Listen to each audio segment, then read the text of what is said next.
მთავრობის ხდომაზე, რომელიც რამდენიმე წუთის წინ დასრულდა, აქცენტი 2011 წლის რესპუბლიკური ბიუჯეტის პირველი კვარტლის გადაჭარბებით შესრულებაზე გაკეთდა. მთავრობის თავმჯდომარის განცხადებით, პირველი კვარტლის ბიუჯეტი 117%-ით შესრულდა, ძირითადად საშემოსავლო კუთხით.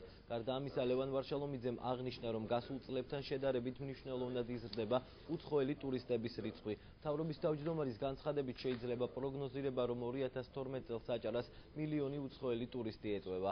აჭარის ფინანსთა და ეკონომიკის მინისტრის განცხადებით, მთავრობის უახლოეს ხდომაზე ბიუჯეტის პროექტში შესატან ცვლილებებს განიხილავენ. ცვლილებების თანახმად რესპუბლიკური ბიუჯეტი 7-8 მილიონი ლარით იზრდება, რომლის მიზნობრივად გადანაწილება რაიონების ხელმძღვანელებთან კონსულტაციების შემდეგ მოხდება. კვარტალიც 17%-ით მიდის და რაც შეეხება მეორე კვარტალს, პირველი თვე აპრილის თვე 125%-ით და არის თანამშრომლობის დეტალებს ბატონო ვაჟა მოგვიყვება. მთავარი ზრდა არის საბიუჯეტო შემოსავლების ფაქტორად საშემოსავლო საგადასახადო კუთხით. მეორე ნაწილი, რაც მინდა მოგახსენოთ, რომ 4 თვის შედეგებით 85%-იანი ზრდა არის ტურიზმის მხრივ.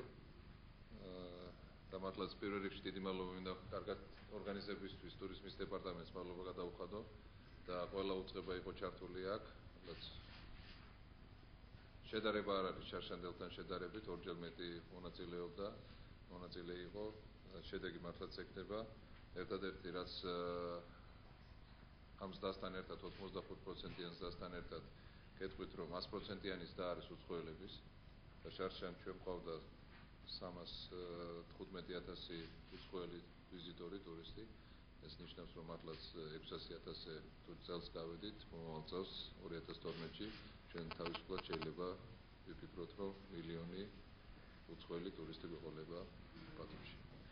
მომავალ წელს მილიონი უცხოელი.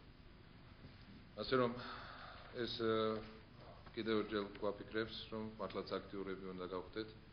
გასაკეთებელი ჯერ კიდევ ბევრი გვაქვს, მაგრამ დღევანდელმა ფორუმმა, დასაქმების ფორუმმა კიდევ ერთხელ დაგვიდასტურა და გვაჩვენა, რომ მართლა ჩვენი მიმართულება ის რაც გვინდა გავაკეთოთ, რომ მიგრაციის საერთაშორისო ორგანიზაციასთან ერთად შევქმნათ დასაქმების ცენტრები.